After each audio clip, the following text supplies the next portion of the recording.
Good morning সবাইকে। 9টা 18 বাজে এখন। আজকের 21 তারিখ। তো আজকের আমরা ট্রেড প্ল্যানিংটা এবারে করব। বিগ টাইম ফ্রেমে আমরা যদি দেখি market sentiment one day time ফ্রেমে বিয়ারিশ, কিন্তু lower low lower high lower low lower high lower low lower high lower low lower high আবার লোয়ার লোয়ারটা লাগানোর চেষ্টা করছে। শার্প ফলের একটা পোটেনশিয়াল রয়েছে যে কোনো জায়গা থেকে, ঠিক আছে। এবারে আমাদের তো ওয়ান ডে টাইম ফ্রেমে আমরা দেখে নিলাম, কিন্তু আমাদের প্ল্যান তো বানাতে হবে 5 মিনিট টাইম ফ্রেমে। 5 মিনিট টাইম ফ্রেমে আমরা যদি দেখি মার্কেট গতকাল কিন্তু প্রায় সাইডওয়েজ ছিলই বললেই চলে। কারণ তার আগের দিনের এইসব মুভমেন্টগুলো দেখুন, তার আগের দিনে কত বড় বড় ক্যান্ডেল দেখুন, তার আগে এইসব ক্যান্ডেলগুলো কত বড় বড় ক্যান্ডেল, কিন্তু গতকাল মার্কেট কতটুকু একটা রেঞ্জের মধ্যে ছিল দেখুন। তো আজকের প্ল্যানিং কি? তো যেহেতু গতকালও কোনো স্পষ্ট ট্রেন্ড আমরা তৈরি হতে দেখিনি, ডাউন ট্রেন্ড তার আগের দিন একটা হয়েছিল, ঠিক আছে, কিন্তু গতকাল কোনো ট্রেন্ড এইরকম পুরো সাইডওয়েজ হয়ে থেকে গেছে। তো আমাদের ওয়েট করতে হবে মার্কেটকে কোনো একটা সাইডে ট্রেন্ড তৈরি হতে দিতে। আপাতত ফার্স্ট আওয়ারের দিকে ট্রেড মানে একদম যে 9টা 9:30টার মধ্যে ট্রেড আমরা পাবো বলে মনে হয় না।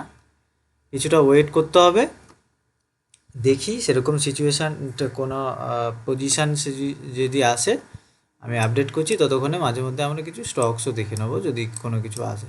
স্যার নিফটি স্পটের চার্টটা কি 1 মিনিটে লাগানো আছে? এটা স্পটের চার্ট, এটা অপশানের চার্ট।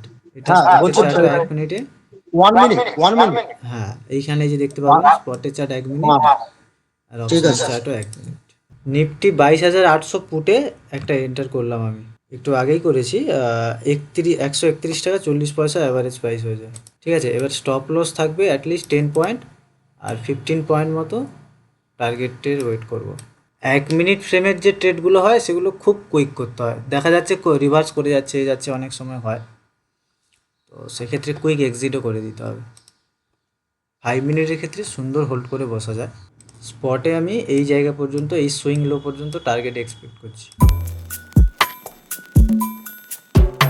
যারা যারা এই ট্রেডটা নিয়েছেন এক্সিট করে দিন, কষ্ট এক্সিট করে দিন। 1 মিনিটে অতিরিক্ত রিস্কি ছিল, তবে সে এই ক্যান্ডেলটাই যে ক্লোজ করলো না না, তাই জন্য আমি কষ্ট এক্সিট করে দিতে বললাম। এখনও প্রফিটে চলছে, যার যা নেওয়া আছে কষ্ট এক্সিট করে দিন। লজিকটা যারা যারা স্ট্র্যাটেজি জানেন তারা সবাই 5 মিনিট টাইম ফ্রেমেই আমরা সবসময় করি। তো এখানে 1 মিনিট টাইম ফ্রেমে সেট আপটা কিন্তু একটা সুন্দর তৈরি হয়েছিল। ঠিক সেম লজিক, যে এখানে রেজিস্ট্যান্সের কাছে সুন্দর একটা রেড ক্যান্ডেল।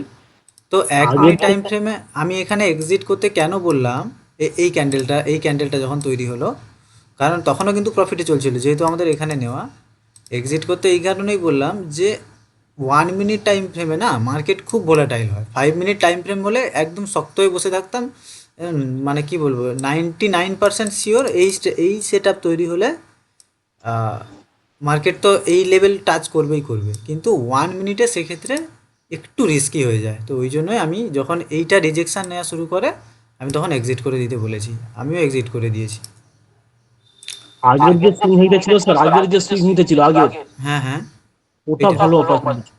এইটাই তো, কিন্তু এখানে তো কোনো রেজিস্ট্যান্স ছিল না না, আর তারপর ক্যান্ডেলটাও অনেক বড়। ঠিক আছে, এটা অলমোস্ট 1:1 টার্গেট, আরও বেশি 12 পয়েন্ট মতো দিয়ে দিয়েছে, কিন্তু এটা কোনো ব্যাপার না। আমাদের আমি কত 1.5 পয়েন্ট প্রফিটে ছিল মনে হয়, এক্সিট করে দিয়েছি। ঠিক আছে, তাহলে আমি অফ করলাম।